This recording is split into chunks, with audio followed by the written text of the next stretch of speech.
Hello friends, आप सभी का पीवीपी लॉ इंस्टीट्यूट में स्वागत है। आप सब पढ़ रहे हैं सिविल प्रक्रिया संहिता 1908 और आज हमें पढ़ना है आदेश 11। आप जानते हैं कि आदेश 9 में दोनों पक्षकार आते हैं और आदेश 10 में उनकी परीक्षा होती है। इन परीक्षाओं का मतलब क्या है, मकसद क्या है? आदेश 10 की परीक्षा का मकसद क्या है? न्यायालय यह जानना चाहता है कि पक्षकारों के मध्य का विवाद क्या है। इसी तरह से न्यायालय की परीक्षा, न्यायालय जो पक्षकारों की परीक्षा आदेश 10 में करता है, उसके माध्यम से न केवल न्यायालय को पक्षकारों के तथ्य का पता चलता है, दावे का पता चलता है और स्पष्ट हो जाता है, बल्कि दूसरे पक्षकार भी एक दूसरे के बारे में जान लेते हैं। यानी पक्षकारों को भी इससे सहूलियत मिलती है एक दूसरे के तथ्यात्मक दावों को जानने में। ध्यान दीजिए, इस स्तर पर साक्ष्य की कार्यवाही नहीं होती। इसी संदर्भ में एक सामान्य नियम के रूप में प्रोफेसर तकवानी अपनी पुस्तक में लिखते हैं कि जब दोनों पक्षकार न्यायालय में आ जाते हैं तो दोनों का ही यह प्रयास होता है कि एक दूसरे के तथ्यात्मक दावों को जान सके। उनका अधिकार तथ्यात्मक दावों को जानने का, यानी तथ्य को जानने का है, न कि कौन अपने दावे के समर्थन में क्या साक्ष्य पेश करेगा उसको जानने का।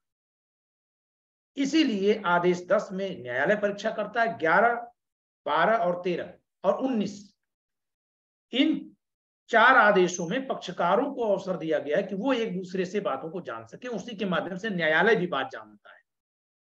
इन्होंने 4 आदेशों का उल्लेख किया, आदेश 11, 12, 13 और 19।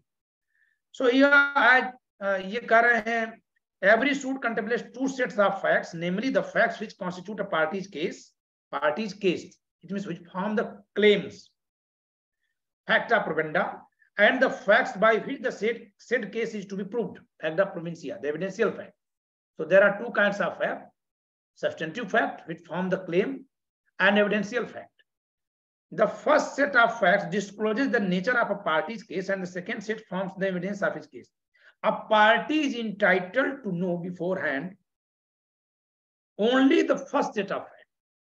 So every party has right to know the facts what is being claimed by the other party, but they have no right to know the evidence through which they have to prove their claim. And the following provisions have been made in the code for the said purpose. It means to let the other party know the claim of the other party. The provisions under order 11, discovery and inspection; under order 12, admission; order 13, production, impounding and return of documents; and under order 19, affidavits. As per Mr. Takwani, these 4 orders, the provisions laid down under these 4 orders serve this purpose. तकवानी महोदय के अनुसार इन 4 आदेशों के प्रावधान इस उद्देश्य को पूरा करते हैं। किस उद्देश्य को? कि पक्षकार अपने विरोधी पक्षकार के दावों के तथ्यों को और स्पष्टता से जान सके।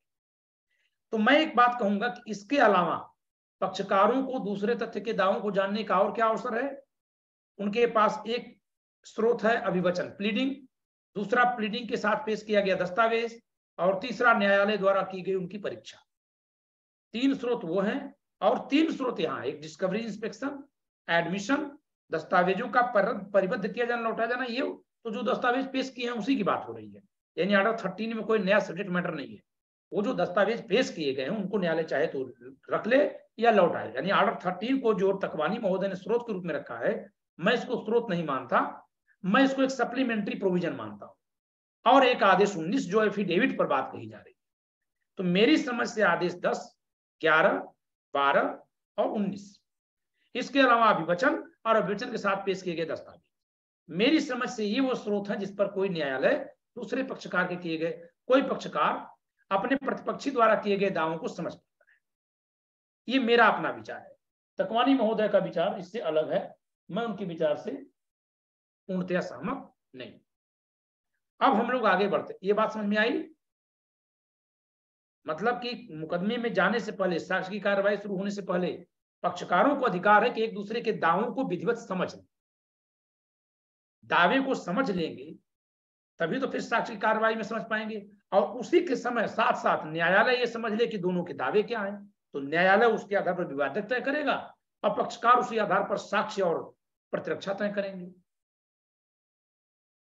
तो सवाल यह है कि न्यायालय को विवाद निर्धारण में क्या क्या तथ्य सहायक हैं अभिवचन यानी प्लीडिंग्स, उनके साथ प्रस्तुत दस्तावेज जो ऑर्डर 7 रूल 14 में, ऑर्डर 8 रूल 1A में है, और साक्षियों ने जो एग्जामिनेशन हुआ, उनका जो परीक्षा उन्होंने में जो बातें कही, उन्होंने कुछ एडमिट किया, दस्तावेज उनके सामने कुछ डिस्कवरी किए गए, इंस्पेक्शन किए गए, कुछ इंट्रोगेशन किया गया, इंट्रोगेशन क्वेश्चन के और क्वेश्चन के माध्यम से होता है, और एफिडेविट जो ऑर्डर 19 लगाया। ये सोर्सेस हैं दोनों पक्षकारों के एक दूसरे के दावों को जानने के लिए और न्यायालय को ये जानने के लिए कि इनके मध्य विवाद क्या है। ये मेरा अपना इस पर निष्कर्ष है। ठीक है, अब उसमें से हम लोग आदेश 10 पढ़ चुके हैं, प्लीडिंग पढ़ चुके हैं, प्लीडिंग के साथ प्रस्तुत होने वाले दस्तावेज पढ़ चुके हैं, एडमिशन कल हमने पढ़ लिया, दस्तावेजों का परिबद्ध किया जाना लौटाया पढ़ लिया। इसी क्रम में आदेश 11 भी हम पढ़ लेंगे आज, और आदेश 19 अगर समय होगा तो भी पढ़ लेंगे, जिससे कि ये सारे स्रोत जो हैं, स्रोत एक दूसरे के दावों को जानने के और विवादों की विवेचना करने के जो स्रोत हैं, उनसे संबंधित प्रावधान को हम पूर्णता में समझ सकें। ओके, तो ये तर्क समझ में आ रहा है, इस तरह से इन प्रावधानों का उद्देश्य समझ में आ रहा है? जी सर। ठीक है, अब हम चलते हैं ऑर्डर 11 पे। ऑर्डर 11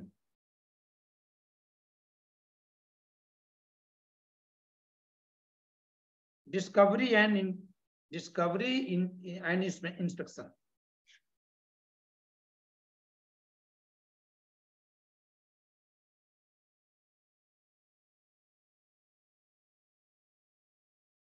डिस्कवरी एंड इंस्पेक्शन, इसके साथ सेक्शन 30 और 32 जुड़ता है। सेक्शन 30 और 32 तो वो पढ़ लीजिए। Section 30 and 32 is connected with order 11. Okay, so kindly once go through the two sections 30 and 32. आदेश धारा 30 और 32 आदेश 11 के साथ जुड़ती हैं, कनेक्टेड है, इस नाते पहले उन दोनों को पढ़ लेते हैं। आदेश 30, धारा 30 और 32। 30 में क्या है, कब किसी पक्षकार को दस्तावेज पेश करने के लिए या निरीक्षण करने के लिए कहा जा सकता है। ठीक है, और अगर जब यदि उसका उल्लंघन करता है तो फिर उसके लिए क्या एक्शन लिया जाएगा, ये आदेश, ये धारा 32 में है। ठीक है, पढ़िए 30। रुचि, ज्योति। जी सर। ये आदेश धारा 30। सेक्शन 30 प्रकटीकरण और उसके सदृश बातों के लिए आदेश करने की शक्ति ऐसी शर्तों और परिसीमाओं के अधीन रहते हुए जो विहित की जाएं, न्यायालय किसी भी समय या तो स्वप्रेरणा से या किसी भी पक्षकार के आवेदन पर क ऐसे आदेश कर सकेगा जो परिप्रश्नों के परिदान और उनका उत्तर देने से, दस्तावेजों और तथ्यों की स्वीकृति से और दस्तावेजों या अन्य भौतिक पदार्थों के जो साक्ष्य के रूप में पेश किए जाने योग्य हों, प्रकटीकरण, निरीक्षण, पेश किए जाने, परिबद्ध किए जाने और लौटाए जाने से संबंधित सभी विषयों के बारे में आवश्यक या युक्त हैं। हाँ, ये आर्डर सेक्शन 30 जो है ऑर्डर 11, 12 और 13 तीनों से जुड़ रहा है, इसका क्लॉज ये तीनों से जुड़ रहा है। जरा देखिएगा, ऐसे आदेश कर सकेगा जो परिप्रश्नों के परिदान और उनका उत्तर देने से, तो ये दोनों ये बातें कहां से जुड़ी, ऑर्डर 11 से। ठीक है, make such order as may be necessary or reasonable in all matters related to delivery and answering of interrogatories. अगर इसको अंडरलाइन करेंगे और बाद में हम इसमें ऑर्डर 11 से रूल्स खोज के लिखवा देंगे तो ये पूरा हो जाएगा। Then the admission of documents and facts. अभी आपने ऑर्डर 12 कल पढ़ा है कि डॉक्यूमेंट को एडमिट करो, फैक्ट को एडमिट करो। ऑर्डर 12 रूल 2 की नोटिस गई, ऑर्डर 12 रूल 4 की नोटिस गई, या 4 और 6 की नोटिस थी, ऐसे देखा था ना कल आपने, तो उसका एडमिशन के लिए कर सकेगा। इसके अलावा अन्य भौतिक पदार्थों के, आपने कल पढ़ा था ऑर्डर 12 में कि 13 में कि जो कोई रूल डॉक्यूमेंट्स के लिए लागू है वही अदर फिजिकल मटेरियल के लिए भी लागू होते हैं। उनका पेश किया जाना, निरीक्षण किया जाना, परिबद्ध किया जाना, इंपाउंड किया जाना, रिटर्न किया जाना, ऑर्डर 13 हो गया। तो 11, 12 या 13 में जो कोई भी ऑर्डर देना चाहे या तो सुओ मोटो या किसी के एप्लीकेशन पर दे सकेगा, यानी सेक्शन 30 ऑर्डर 11, 12, 13 से गवर्न हो। आगे ऐसे व्यक्तियों के नाम समन निकाल सकेगा जिनकी हाजिरी या तो साक्ष्य देने या दस्तावेजें पेश करने या पूर्वोक्त जैसे अन्य पदार्थों को पेश करने के लिए अपेक्षित है। ठीक है, साक्ष्य देने के लिए समन निकालेगा तो ऑर्डर 16 लिख लीजिएगा ब्रेड पे। issue summons to person whose attendance is required either to give evidence. If he is summoned to give evidence, it is under order 16, or to produce documents or such other objects as aforesaid, then it is order 13.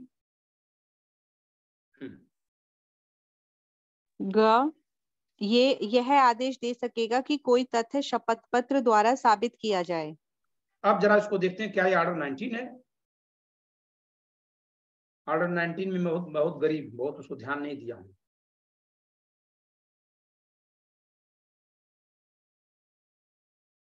आप पहले लिखवाए बोलते हो पढ़ाते समय barrack में। मैंने लिखवाया है पहले, हम लोगों को पढ़ाते जे वाले। मैंने अपने बेड पे लिखा ही नहीं है, आपको लिखवा दिया, यानी उस समय ध्यान में आया और आज भी लिखवाने जा रहा था। खैर, मुझे इस समय याद नहीं है, इस नाते मैं स्वीकार कर रहा हूं कि मुझे नहीं याद, मैं गरीब हूं, तब उस दिन अमीर रहा होऊंगा। ठीक है, हाँ। Power to order any point to be proved by affidavit, तो ऑर्डर 19, वेरी गुड।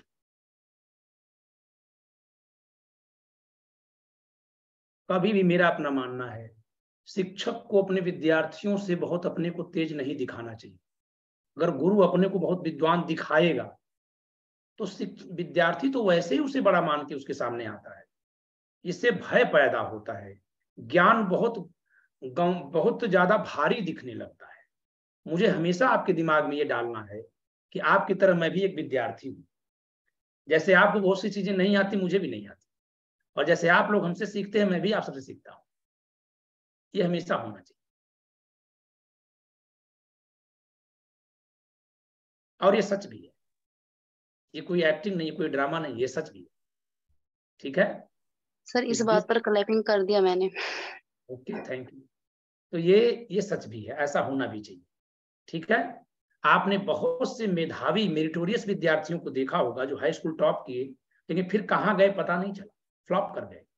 क्यों टॉप किए? क्योंकि उस समय वो रिदम में थे, उनका मन था। क्यों फ्लॉप किए? उनका मन हट गया। तो अगर मुझे कुछ आ रहा है तो मैंने कभी उस समय पढ़ा होगा जब मेरा मन रहा होगा, और अगर मुझे आपको नहीं आ रहा है तो आपको भी आ जाएगा अगर आपका मन लग जाएगा तो। असली बात मन की, और मन के लिए रुचि का होना जरूरी है। रुचि का मतलब उसमें इंटरेस्ट हो, आप उसमें उसके प्रति एक लगाव पैदा हो कि नहीं हम इसको सीख के रहें, फिर वो होगा। और उसके लिए वो विषय सरल दिखना चाहिए। बात पूरी करने, इसके लिए जरूरी है कि वो विषय सरल दिखना चाहिए। अगर आप चेस खेल रहे हैं और रोज हारे तो आपका मन हट जाएगा, कितना भी आपका मन लगा रहेगा लेकिन फिर हट जाएगा। तो थोड़ा सा जीतने की भी इच्छा की पूर्ति होती रहनी चाहिए। तो इस नाते विषय को रोचक बनाने के लिए हम लोग बहुत सारी बातें करते हैं। तो ये देखिए, ऑर्डर 19 का आदेश भी सेक्शन 30 से है, और मैं दावे के साथ कह रहा हूं कि इसका उल्लेख मेरी किताब में नहीं होगा, जहां मैंने सभी आदेशों को नियमों से जोड़ा है, धाराओं को आदेशों से जोड़ा है। धारा 30 को क्या मैंने जोड़ा है? नहीं जोड़ा,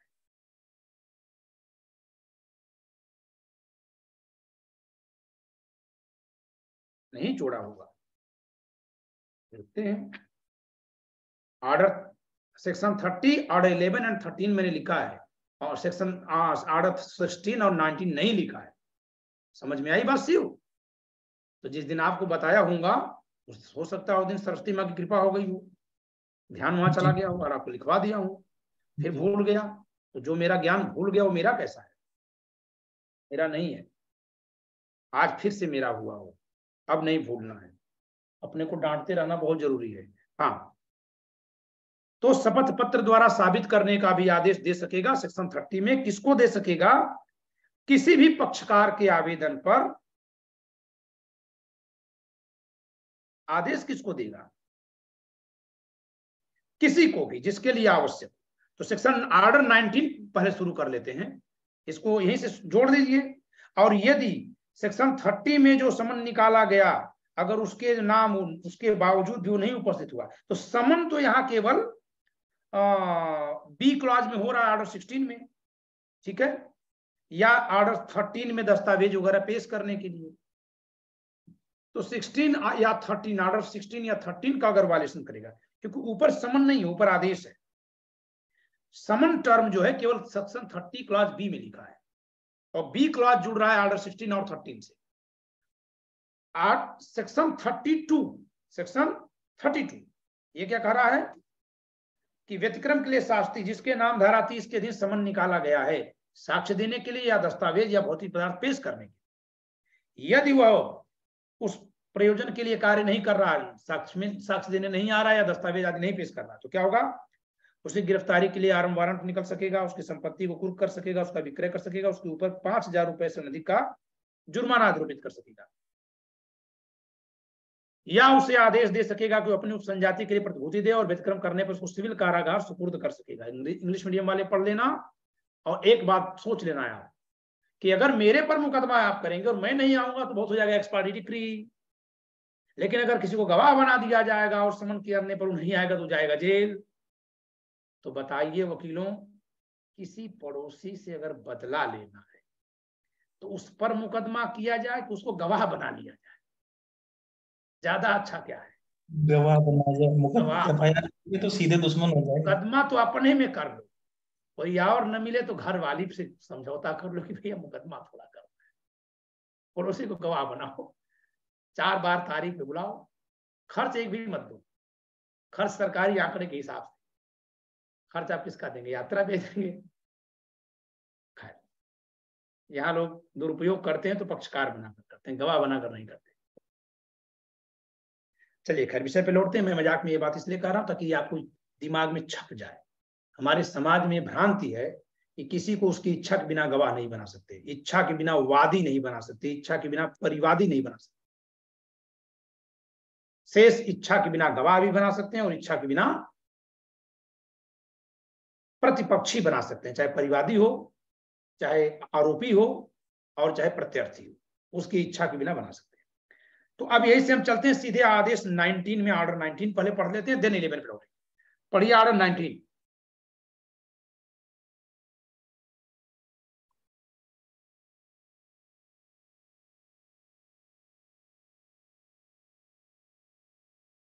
हाँ ऑर्डर 19 पढ़िएगा रुचि। जी सर। ऑर्डर 19 रूल 1, किसी बात के शपथ पत्र द्वारा साबित किए जाने के लिए आदेश देने की शक्ति। कोई भी न्यायालय किसी भी समय पर्याप्त कारण से आदेश दे सकेगा कि किसी भी विशिष्ट तथ्य या अंडरलाइन करिए किसी भी समय, ये बहुत महत्वपूर्ण होता है, स्टेज बहुत महत्वपूर्ण थी। तो कोई भी न्यायालय किसी भी समय, और कारण केवल एक पर्याप्त कारण, सफिशिएंट रीजन, इसको चेक किया जाएगा। हाँ, किसी भी विशिष्ट तथ्य या किन्हीं भी विशिष्ट तथ्यों को शपथ पत्र द्वारा साबित किया जाए या किसी साक्षी का शपथ पत्र सुनवाई में ऐसी शर्तों पर पढ़ा जाए जो न्यायालय युक्त समझे, परंतु जहां न्यायालय को यह प्रतीत होता है कि दोनों में से कोई भी पक्षकार सद्भाव से यह चाहता है कि प्रति परीक्षा के लिए साक्षी को पेश किया जाए और ऐसा साक्षी पेश किया जा सकता है, वहां ऐसे साक्षी का साक्ष्य शपथ पत्र द्वारा दिए जाने का प्राधिकार देने वाला आदेश नहीं किया जाएगा। प्रोविजो को जरा ध्यान से समझिएगा आप लोग कि कब नहीं किया जाएगा, यानी शपथ पर साक्ष्य देने के लिए, साबित करने के लिए कब कहा जा सकता है और कब मना किया सकता है। तो पहला है एनी कोर्ट में at any time underline for sufficient reason it also to be underlined, order that any particular fact or facts may be proved by affidavit, or that the affidavit of any witness may be read at the hearing on such conditions as the court thinks reasonable। कि साक्षी का शपथ पत्र सुनवाई में, साक्षी का शपथ पत्र affidavit पर लिख के साक्ष्य भिजवा दिया, उसको पढ़ दिया जाए। Provided that where it appears to the court that either party bona fide desires the production of a witness for cross-examination and that such witness can be produced, an order shall not be made authorizing the evidence of such witness to be given up by affidavit। authorizing the evidence of such witness, ठीक है। लेकिन तो अब जरा यहाँ देखिए, एक विकल्प मिल गया, अगर कोई विटनेस चाहे तो एफिडेविट पर अपना बयान भेज दे, या उसे कोर्ट में अगर पेश करना चाह रहा है, उसकी पार्टी पेश करना चाह रही है और कह रही है कि वो तैयार है, तो फिर तब एफिडेविट पर उसका एविडेंस नहीं मंगाया जाएगा। एफिडेविट पर एविडेंस यानी तभी मंगाया जाएगा जब विटनेस आना न चाह रहा हो या न आ रहा हो।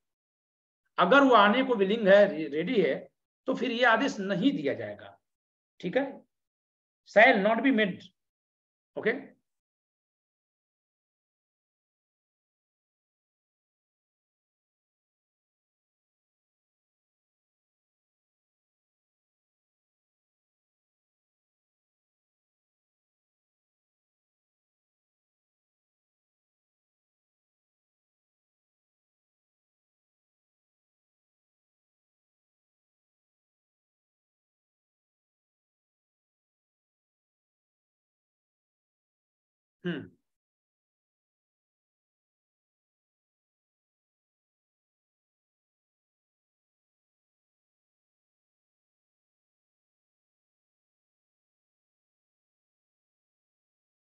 ऑर्डर 2, रूल 2 जी, अभिसाक्षी की प्रतिपरीक्षा के लिए हाजिर कराने का आदेश देने की शक्ति। सब रूल 1, किसी भी आवेदन पर साक्ष्य शपथ पत्र द्वारा दिया जा सकेगा, किंतु न्यायालय दोनों पक्षकारों में से किसी की भी प्रेरणा पर अभिसाक्षी को आदेश दे सकेगा कि वह प्रतिपरीक्षा के लिए हाजिर हो।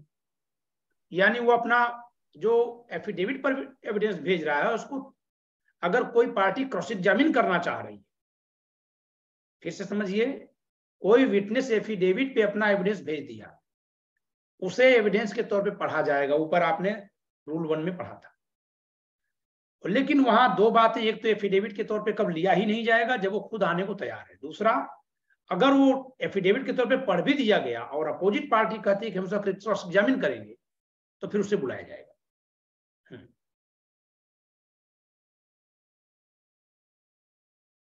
सब रूल 2, जब तक कि अभिसाक्षी न्यायालय में स्वयं उपसंजाति से छूट ना पाया हुआ हो या न्यायालय अन्यथा निर्देश न करे, ऐसी हाजिरी न्यायालय में होगी। ठीक है, अगर उसको पर्सनल अपीयरेंस से छूट मिली है तो ठीक है, अदरवाइज उसको कोर्ट में आना पड़ेगा।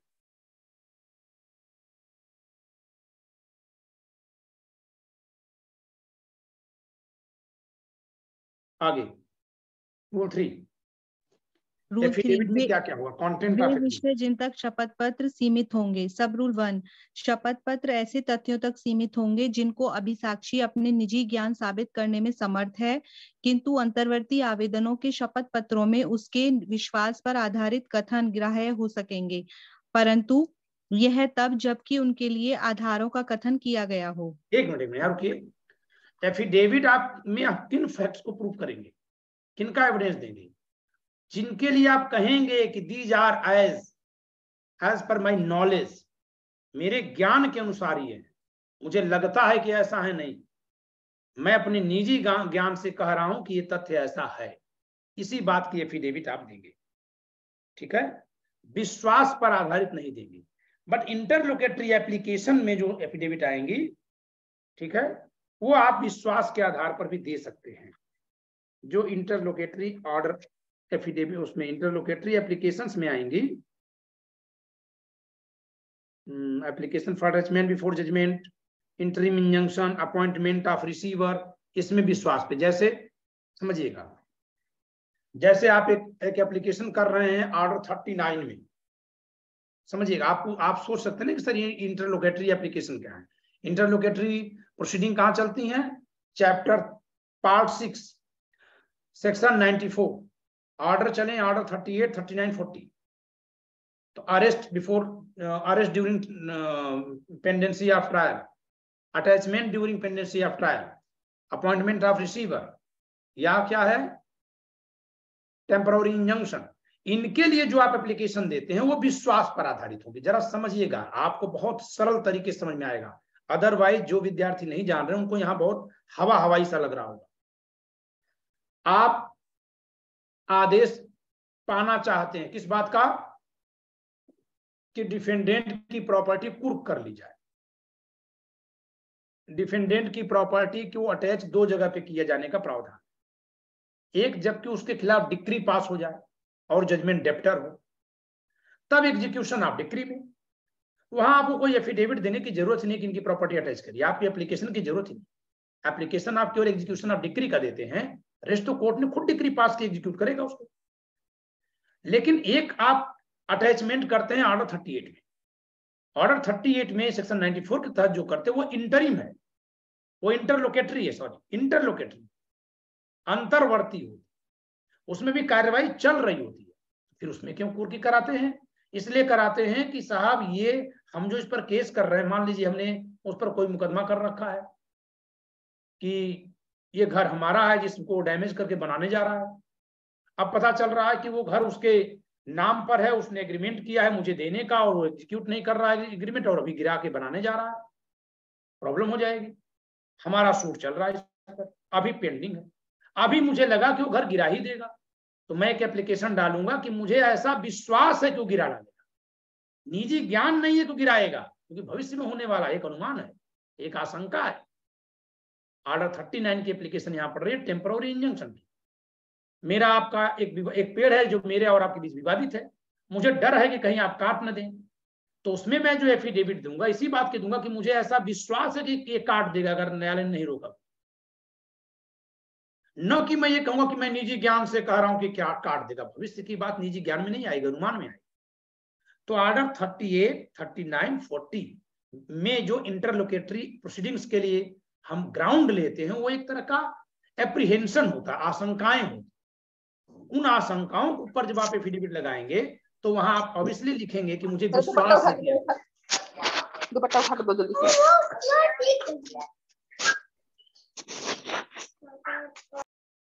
ठीक है, वहां आप इस नाते ऐसा लगाएंगे। तो ये जो प्रोविजो लिखा हुआ है कि किंतु अंतर्वर्ती आवेदनों के शपथ पत्रों में उसके विश्वास पर आधारित कथन ग्राह्य हो सकेंगे, ये समझिएगा कि ये अंतर्वर्ती आदेश कौन से हैं? जो न्याय के पराजय को, प्रतिवादी के किसी आचरण से न्याय के पराजित होने की आशंका को रोकने के लिए किए जाने वाले आवेदन हैं, वो एक आशंका के आधार पर लगाए जाने वाले आवेदन हैं। इस नाते वहां ज्ञान की बजाय विश्वास पर आधारित शपथ पत्र भी स्वीकार्य है।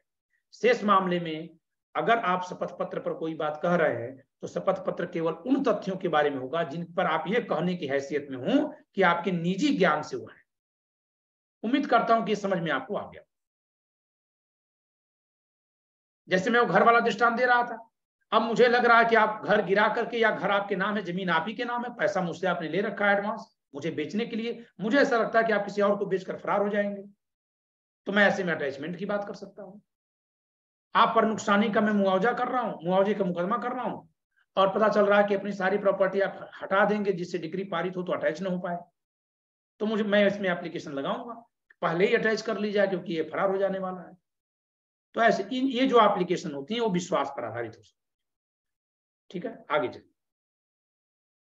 सब रूल 2, जिस शपथ पत्र में अनुश्रुत या तार्किक बातों या दस्तावेजों की प्रतियां या दस्तावेजों के उद्धरण अनावश्यक रूप से दर्ज किए गए हैं, ऐसे हर एक शपथ पत्र के खर्चे जब तक कि न्यायालय अन्यथा निर्देश न करे उन्हें फाइल करने वाले पक्षकार द्वारा दिए जाएंगे। यानी सब रूल 3 का अगर कंप्लायंस नहीं है, उसके आगे जाकर कोई फैक्ट के लिए एफिडेविट दी गई है तो उसका खर्च जो है पार्टी को देनी पड़ेगी, जो एफिडेविट दे रहा है उसी को देनी पड़ेगी। रूल 4, न्यायालय साक्ष्य नियंत्रित कर सकेगा। सब रूल 1, रूल 4 भी है जी सर, 4, 5, 6 जोड़ा गया रूल 4 सर, 4, 5, 6 तीनों है सर। ये कमर्शियल कोर्ट के केसेस में है। अच्छा हाँ सर ठीक है, कॉमर्शियल वाला होगा, हमारे यहाँ नहीं है तो घबरा गए। हाँ। जी सर वही है, कॉमर्शियल वाला है। हमारे पास पुराना बेड खोल के बैठे हैं क्योंकि संशोधन तो हुआ नहीं, उसके बाद नए वाले में होगा। ठीक है, वो कॉमर्शियल कोर्ट के, उसको छोड़ दीजिए। तो उम्मीद करते हैं कि 19 इतना समझ में आया होगा कि ये भी फैक्ट्स को आप मंगवा रहे हैं। देखिए यहां भी क्या कर रहे हैं कि पार्टी से फैक्ट्स मंगवा रहे हैं एफिडेविट के जरिए, जिससे कि क्लियर हो सके बातें। ठीक, चलिए अब हम लौटते हैं और इसका ऑर्डर कहां से करेंगे? ऑर्डर सेक्शन 30 में करेंगे। ठीक है, अब हम चलते हैं ऑर्डर 11 जहां पर है दस्तावेजों का पेश किया जाना, डिस्कवरी एंड इंस्पेक्शन।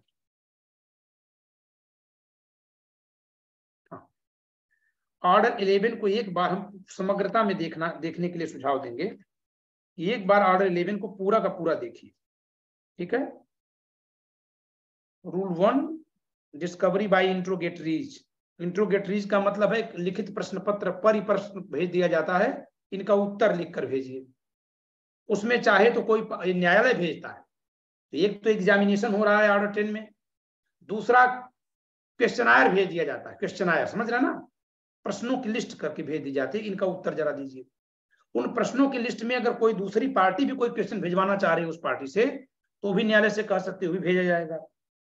ठीक है, उन परिप्रश्नों का, क्वेश्चंस का आंसर उस पार्टी को देना है।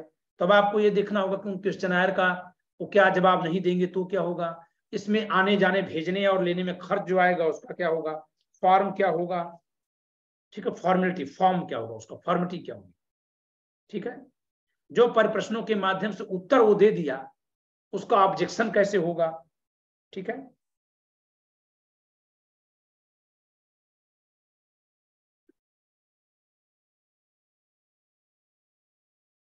तो यहां तक हो गया order 11 rule 1 to 11। Order 11 rule 1 to 11 ये क्या, इंट्रोगेटरीज, इंट्रोगेशन से संबंधित है। डिस्कवरी बाय इंट्रोगेटरीज, डिस्कवरी किसी बात को समझना, प्रकट करना, कैसे, परिप्रश्नों के माध्यम से। नियम 1 से 11 इससे संबंधित है। Rule 1 to 11 is related to discovery by interrogatories. Interrogatory समझ गए ना, परिप्रश्न लिखे, यानी प्रश्नों की लिस्ट लिख करके कोर्ट भेज देता है, जरा इसका बताइए, ये बताइए, ये बताइए, ऐसे कर। The second one is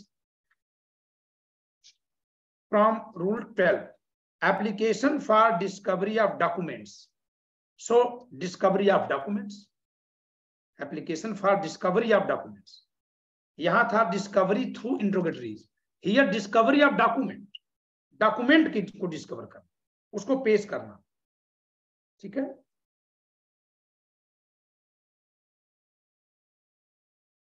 rule 12, 13 एंड 14, अभी मैं इसको टेंटेटिवली इसका क्लासिफिकेशन कर रहा हूं। देन इसका inspection of documents refer to in pleadings और एफिडेविट्स।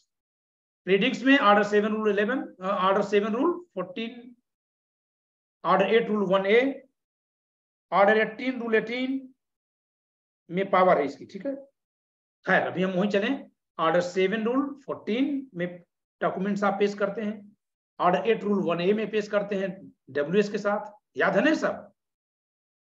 जब आप वाद पत्र प्रस्तुत करेंगे तो साथ में दस्तावेज भी देंगे। कहां लिखा है, 7 रूल 14। 7 क्या है, वाद पत्र प्लांट से संबंधित है। ऐसे जब WS पेश करेंगे तो उसके साथ भी दस्तावेज देना है आपको, ऑर्डर 8 रूल 1A। ये हो गया। और एफिडेविट के जरिए जो मंगाए गए, एफिडेविट पर दीजिए ऑर्डर 19 में। ठीक है, तो वो सब दस्तावेज पेश करने की बात की जा रही है और उनका इंस्पेक्शन करने की बात हो रही है। इंस्पेक्शन कौन करेगा, अपोजिट पार्टी। इंस्पेक्शन है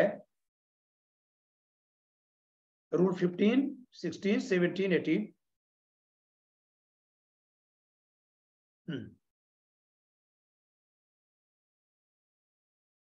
जो आप इंट्रोगेटरीज पढ़ रहे थे उनका यूज कैसे होगा, तो उसके लिए 22 लिखा हुआ है, ऑर्डर 22, रूल 22 सॉरी।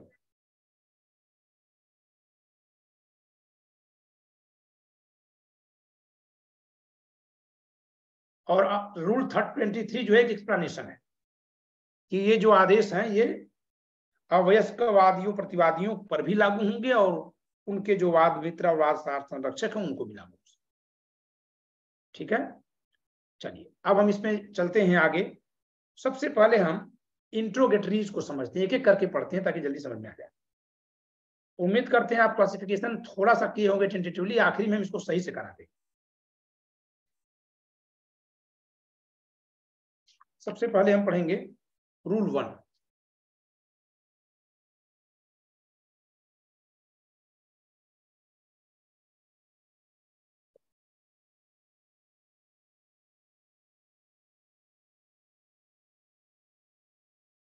मिनट, मैं देखता हूं कि तकवानी सर ने क्या क्लासिफिकेशन किया।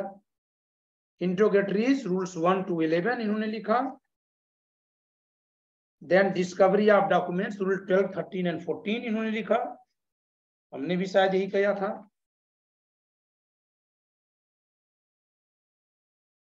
Inspection of documents rule 15 to 19, rule 15 to 19। Premature discovery rule 20, non-compliance with order of discovery or inspection, Rule 21, and use of interrogatories, Rule 22. यानी कि रूल 20, 21, 22, 23 ये चारों किसी ग्रुप में नहीं है, बल्कि इनका क्लासिफिकेशन सिंगल सिंगल है। ऑर्डर 20, 21, 22, 23 चार अलग ग्रुप बन रहे हैं। Then 1 to 11, 12 to 14 and 15 to 19 तीन ग्रुप इधर, चार ग्रुप, 7 ग्रुप में इसको 23 रूल्स को बांट रहे हैं। ये इसलिए मैं करवा रहा हूं क्योंकि ये थोड़ा सा नीरस लगता है, व्यवहार में हम लोग नहीं इसको देखते हैं ना, इस नाते ऑर्डर 11 जो है थोड़ा ड्राई जैसा फील होता है। ठीक है, हाँ। 1 पर्पस जान लीजिए, इनका पर्पस क्या है? To disclose the facts between the parties, which forms the allegation, the claims. इसका इससे क्या हासिल क्या होना है? The court would be able to frame the issues and the party would be able to make their defence. ठीक है, इसके जरिए क्या होगा? न्यायालय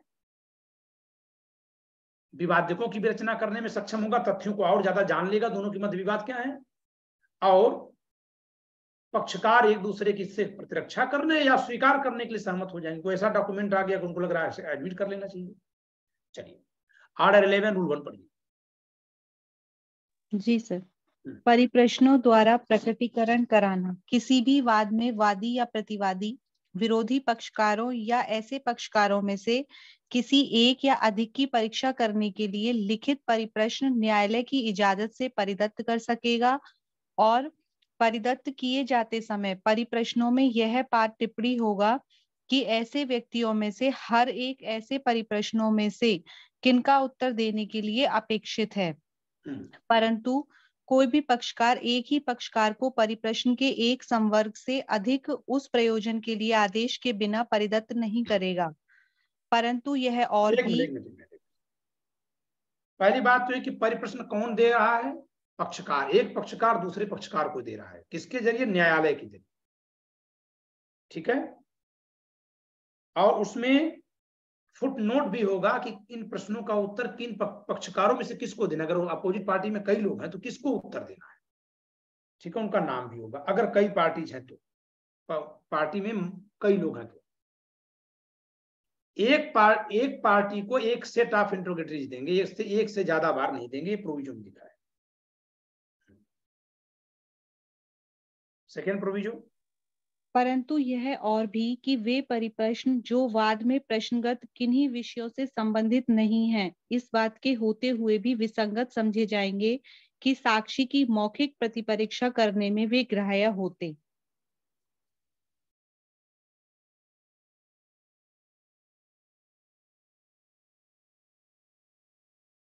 हाँ, यानी बिल्कुल रिलेवेंट क्वेश्चन करने हैं। ओरल एग्जामिनेशन जब होता है तो उसमें तमाम ऐसी बातें भी पूछी जाती हैं जो रिलेवेंट नहीं है लेकिन एडमिसिबल है, जैसे section 146 Indian evidence act, 155 Indian evidence act, या जो इंट्रोडक्टरी क्वेश्चंस होते हैं जिसमें उसका परिचय पूछा जाता है। तो उस तरह के प्रश्न यहाँ अलाउड नहीं। इंट्रोगेटरीज के माध्यम से केवल और केवल only relevant question would be allowed. ठीक है,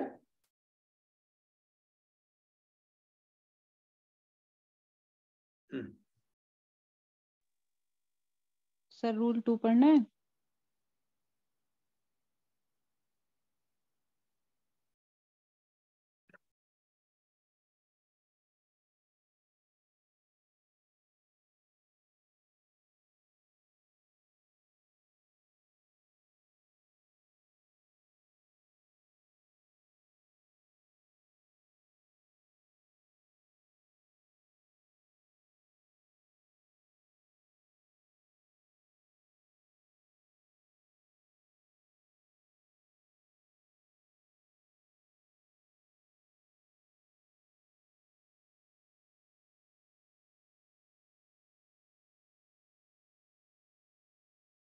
नहीं, ये एक्चुअली विशिष्ट परिप्रश्नों का दिया जाना ये कोई अलग नहीं है कि परिप्रश्न है और कुछ विशिष्ट परिप्रश्न है, ऐसा नहीं है।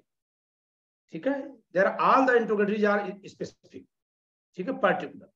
ये क्या कह रहे हैं कि जब आप परिप्रश्न न्यायालय से चाहेंगे कि अपोजिट पार्टी को दे तो सारे परिप्रश्न न्यायालय के सामने रख दिए जाएंगे।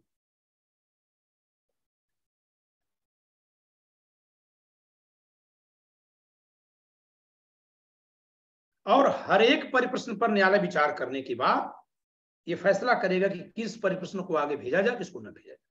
यही यहाँ लिखा हुआ है। ठीक है,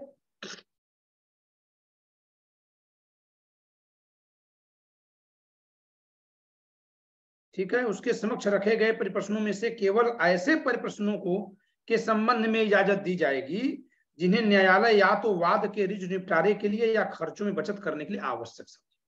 यानी आप कुछ भी पूछना चाह रहे हैं वाद से संबंधित भी सही, तो क्या क्या पूछने दिया जाएगा?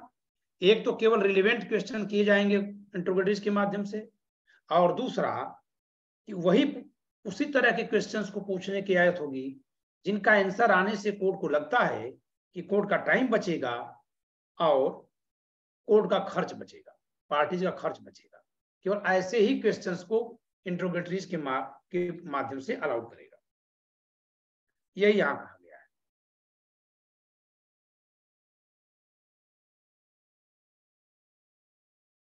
ठीक है, क्योंकि जितने भी क्वेश्चनायर में अगर आपने 10 क्वेश्चन लिखा है और आप चाहते हैं कि अपोजिट पार्टी को जाए, तो रूल 2 के अकॉर्डिंग सारे के सारे इंट्रोगेटरी जो है क्वेश्चंस जो हैं अपने आप में पर्टिकुलर है, स्पेसिफिक है, हर एक अपने आप में स्पेसिफिक। तो इसका जो हेडिंग है उसको पढ़कर ऐसा लग रहा है कि कोई जनरल क्वेश्चंस है इंट्रोगेटरीज में और कुछ पर्टिकुलर है। ऐसा नहीं है, जितने भी क्वेश्चंस हैं हर एक को पर्टिकुलर माना गया है ताकि उसके इस बारे में क्वेश्चन अपना दिमाग कोर्ट अपना माइंड लगाए, देखे कि वो यूजफुल है कि नहीं है और तभी आगे भेजे। ठीक है, यहीं पर है स्ट्राइक आउट। सब रूल 7 पढ़िए साथ में। परिप्रश्नों का अपास्त किया जाना और काट दिया जाना।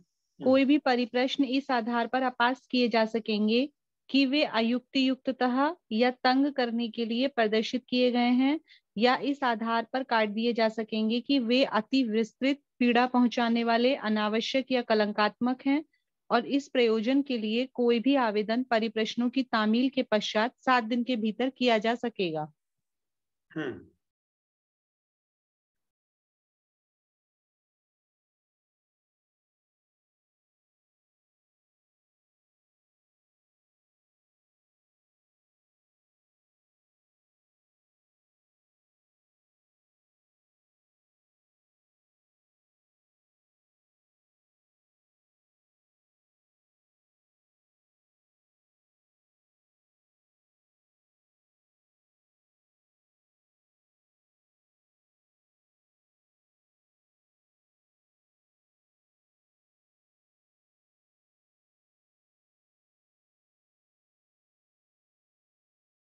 एक प्रश्न है कि क्या कोई एक वादी दूसरे वादी से परिप्रश्न पूछ सकता है, या कोई प्रतिवादी एक दूसरे से ऐसा प्रश्न पूछ सकता है? ये एक क्वेश्चन है। तो यहां फिर वही बात आएगी कि यहाँ पक्षकार शब्द का प्रयोग है, न कि वादी प्रतिवादी का। कोई पक्षकार दूसरे पक्षकार से, और यही उत्तर लिखा गया है। यहाँ पे एक पॉइंट है जिसमें लिखा गया कि इंट्रोगेटरीज में also be administered by one plaintiff to another plaintiff और by one defendant to another defendant, provided there is some question or issue between them in the suit, action or proceeding। इस पर एक case है, देखिए Shaw versus Smith. यहाँ का case नहीं है, Shaw versus Smith, Shaw SHAW, Shaw versus Smith SMITH, 1886 queen bench, 1886 queen bench.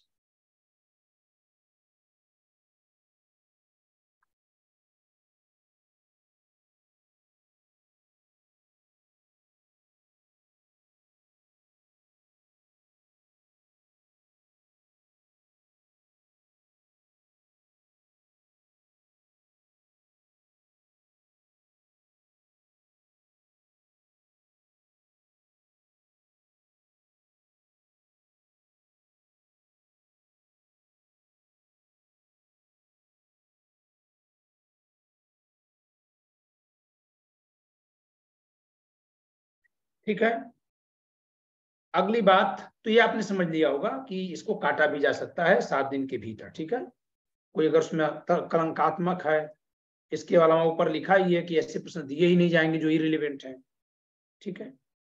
और जिनकी इजाजत भी होगी वो तभी होगी जबकि वो फेयर ट्रायल के लिए या कॉस्ट सेव करने के लिए वो इसेंशियल हो या उचित हो। परिप्रश्नों का खर्च कौन देगा?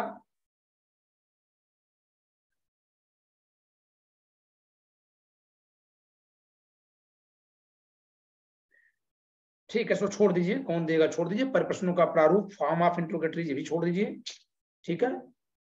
इंडेक्स अपेंडिक्स सी फॉर्म नंबर 2 में दिया हुआ है। कारपोरेशन, अगर कारपोरेशन से परिप्रश्न किया जा रहा है तो उनके उस अधिकारी से किया जा सकता है जो जिम्मेदार है, इसको भी छोड़ दीजिए। परिप्रश्नों के संबंध में उत्तर द्वारा आक्षेप, परिप्रश्नों इंट्रोगेटरीज की गई, क्या उस पर ऑब्जेक्शन रेज किया सकता है? तो किसी भी परिप्रश्न का उत्तर देने की बाबत इस आधार पर कि वो परिप्रश्न कलंकात्मक या विसंगत है, या वाद के प्रयोजन का सद्भाव पूर्वक प्रस्तुत नहीं किया गया है, या वे विषय जिनके बारे में पूछताछ की गई उस प्रक्रम में पर्याप्त रूप से तात्विक नहीं है, या विशेषाधिकार के आधार पर किसी अन्य आधार पर, विशेषाधिकार के आधार पर या किसी अन्य आधार पर कोई भी आक्षेप उत्तर में दिए गए शपथ पत्र में किया जा सके। यानी जो इंट्रोगेटरीज हो रही है, जरूरी नहीं है कि आप उन क्वेश्चन का आंसर ही करें, आप चाहें तो उन क्वेश्चन के उठाए जाने पर प्रश्न कर सकते हैं। ये प्रश्न किन किन आधारों पर होगा, उस पर ऑब्जेक्शन किन किन ग्राउंड पे होगा। इन ग्राउंड पर होगा कि वे स्कैंडलस हैं, इररिलेवेंट हैं, बोनाफाइड नहीं है, उस मैटर में अदरवाइज कहीं उनका कोई कनेक्शन नहीं है, ठीक है, या ऐसा प्रश्न पूछा जाना हमारे प्रिविलेज के खिलाफ है, ठीक है। इनमें से किसी ग्राउंड पर उसके खिलाफ ऑब्जेक्शन रेज किया जा सकता है आंसर करते समय, ठीक है। तो अब सवाल यह है कि जो क्वेश्चन गया क्वेश्चनर के फॉर्म में, अपोजिट पार्टी को क्या करना है? या तो उसका उत्तर देना है या उस पर ऑब्जेक्शन करना है। अब अगर वो दोनों नहीं करते हैं तो क्या होगा? तो हम लोग पढ़े थे सेक्शन 30 और 32, तो वहां देख लीजिए कि क्या उत्तर न देने पर कोई एक्शन है या यहां कहीं कोई है।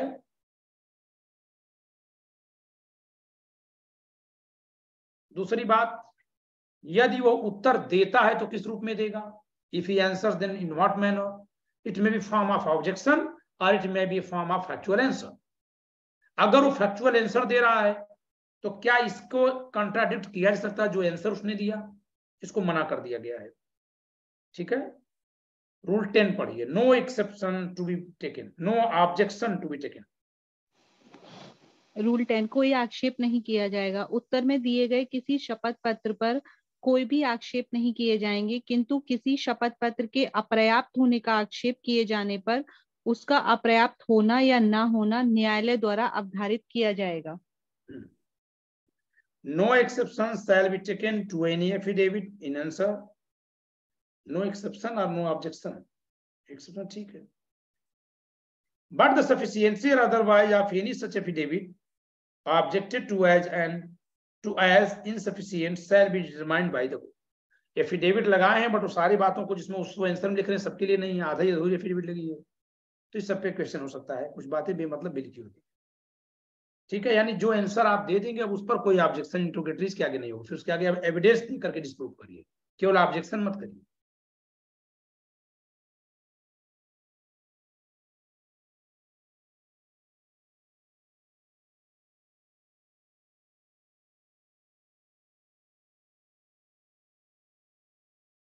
ठीक है। अगर what would be if the party to whom interrogatories have been sent doesn't answer or answers improperly, inadequately? यदि वो उत्तर नहीं देता है या आधा अधूरा देता है तो क्या होगा? इसका उत्तर है रूल 11 में। जी सर, उत्तर देने के या अतिरिक्त उत्तर देने के लिए आदेश, जहां जहां कोई व्यक्ति जिससे परिप्रश्न किया गया है उत्तर देने का लोप करता है या अपर्याप्त उत्तर देता है, वहां परिप्रश्न करने वाला पक्षकार न्यायालय से इस आदेश के लिए आवेदन कर सकेगा कि उस पक्षकार से यह अपेक्षा की जाए कि वह यथास्थिति उत्तर दे या अतिरिक्त उत्तर दे, और उससे यह अपेक्षा करने वाला आदेश लिया जा सकेगा कि वह न्यायालय द्वारा जैसा भी निर्देश दिया जाए या तो शपथ पत्र द्वारा या मौखिक परीक्षा द्वारा उत्तर दे या अतिरिक्त उत्तर दे। ठीक है, आपने पढ़ लिया, समझ में सबको आ गया होगा। अगर पार्टी जिससे इंट्रोगेटरी सेंड की गई अगर वो आंसर नहीं देता है या इम्प्रॉपर देता है, तो जिस पार्टी ने इंट्रोगेटरी भेजा है उस फिर से कोर्ट से अप्लाई कर सकता है कि इनको दोबारा ऑर्डर दिया जाए कि सफिशिएंट आंसर दें, एडिशनल आंसर। ठीक है सर, ये अतिरिक्त समझ नहीं आया मुझे। अतिरिक्त का मतलब मैंने आपसे पूछा कोई भी बात, आपने इतना छोटे में उत्तर दिया तो हम कहेंगे थोड़ा और उत्तर इसका दीजिए।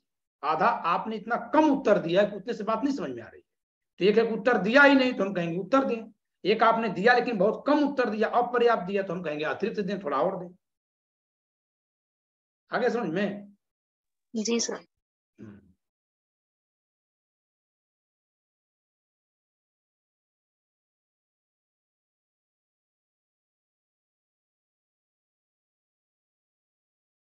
इसमें जो आपको ध्यान देना है वो यही देना है कि इंट्रोगेटरीज का पर्पस क्या है, कौन कर सकता है, कौन से इंट्रोगेटरीज में क्या क्या कंटेंट होंगे, सब्जेक्ट होंगे, कौन सी इंट्रोगेटरीज में कौन से क्वेश्चन अलाउड नहीं होंगे, अगर वो आंसर नहीं देता है तो क्या होगा, अगर वो आंसर देता है तो क्या होगा, अगर वो आंसर नहीं देता है, पर्याप्त देता है तो क्या होगा। ऐसे करके इस तरह से फॉर्म में क्वेश्चन अपने दिमाग में बनाएंगे आप या नोट्स बनाएंगे, उसी का आंसर अगर आप एक एक लाइन में लिखते जाएंगे रूल्स के साथ तो आपका ये ऑर्डर तैयार हो जाएगा। ठीक है, next.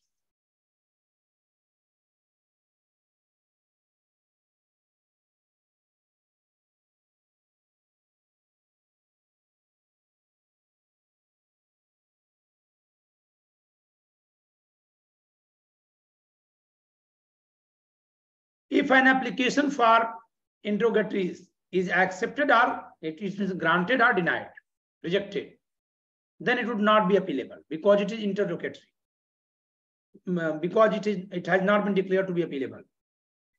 But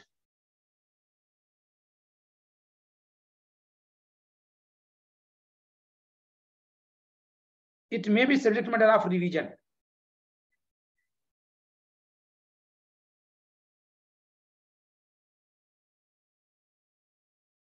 But generally, High Court doesn't intervene in such orders through exercising their power of revision because these are too much of discretionary nature of the court. ये कहा गया है एक केस में, केस का नाम है कार्तिक चंद्रा वर्सेज अमल कुमार 1964। इसके अलावा और भी कई केस इसमें हैं, कोई इंपॉर्टेंट बात नहीं है। सवाल यही है कि अगर ये आदेश करें या न करें। हमने क्वेश्चनर बनाया, एप्लीकेशन किया, हुजूर भेज दीजिए, उन्होंने भेज दिया, ग्रांट कर दिया, ठीक है, तो आप उस पर ऑब्जेक्शन करेंगे। आपके ऑब्जेक्शन के बावजूद उन्होंने भेज दिया, तो इस आदेश के खिलाफ उन्होंने भेजा, आप कहाँ जाएंगे? या वो मेरे एप्लीकेशन को डिनाई कर देना, रिजेक्ट कर देना, तो मैं कहाँ जाऊंगा? तो लिखा हुआ है कि अपीलेबल नहीं है, यानी कि 43 में जाएंगे, देखेंगे वहां अपीलेबल नहीं है। डिक्री तो यह है नहीं, ऑर्डर है, ऑर्डर अपीलेबल नहीं है। तो क्वेश्चन है कि क्या इसके खिलाफ रिवीजन हो सकता है? एक केस है कार्तिक चंद्रा वर्सेज अमल कुमार 1964। इस केस में कहा गया कि हाँ ये रिविजनेबल तो है, बट तब भी जनरली हाई कोर्ट इसमें इंटरफियर करने से डिनाई करते, बचते हैं, क्योंकि ये टू मच डिस्क्रिशनरी नेचर का है। इस नाते अगर इसमें बार बार इंटरफियर किया जाएगा तो लोअर कोर्ट अपने डिस्कशन का सही प्रयोग नहीं कर पाएगा, डरेगा। अभी आप देख रहे होंगे कि बेल ग्रांट करना डिस्क्रिशनरी पावर है, फैक्ट एंड सर्कमस्टेंसेस के अकॉर्डिंग की जाएगी, लेकिन क्योंकि हाई कोर्ट हमेशा उसमें अपना सवाल करता रहता है रीजन के, इस नाते लोअर कोर्ट में एक चलन आ गया कि वो बेल ग्रांट ही नहीं करते।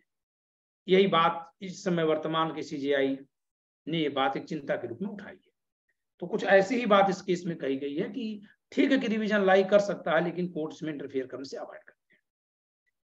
ठीक है, तो उम्मीद करता हूं कि आप डिस्कवरी थ्रू इंट्रोगेटरीज को अच्छे से पढ़ लिए हैं। इसमें एक सवाल और था ना कहीं, हाँ, रूल 22 पढ़ लीजिए।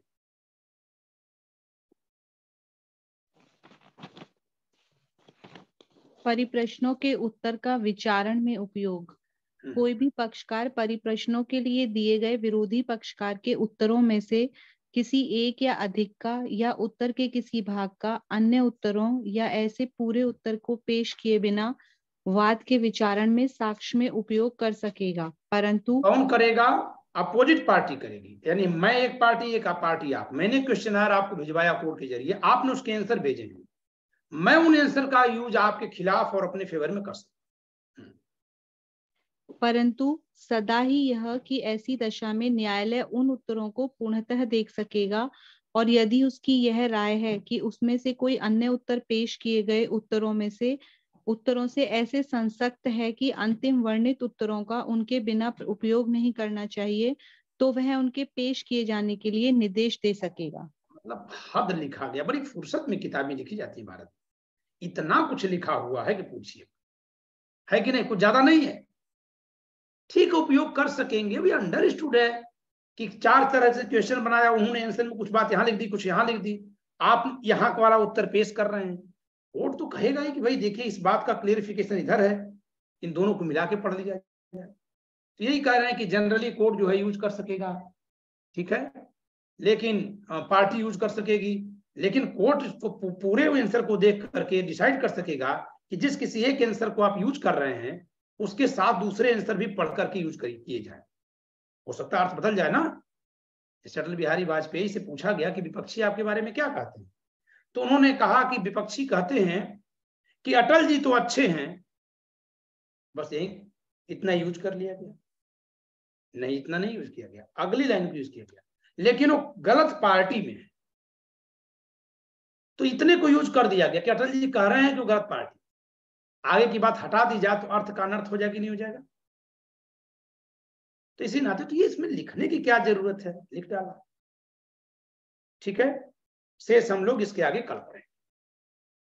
तो उम्मीद करता हूं कि आप इन चीजों को थोड़ा सा महसूस किए होंगे। इसमें समझने जैसी कोई बात नहीं, महसूस करना है कि मकसद क्या है। केवल एविडेंस से चीजें नहीं साबित की जाती, एविडेंस से पहले समझने के लिए भी कुछ बातें होती, उन समझने में ही डिस्कवरी और इंस्पेक्शन की बात है, एफिडेविट पर फैक्ट्स को लाने की बात है। जो ऑर्डर 19 आपने पढ़ा एफिडेविट, वो तो साक्ष्य की प्रक्रिया को सरल करने के लिए, बचाने के लिए है, और वही पर्पज इंट्रोगेटरीज का भी है, ठीक है। ठीक है, ओके, हम लोग कल मिलेंगे। Thank you sir. Thank you कल सर। का मतलब नमस्ते। मंडे को। नमस्ते।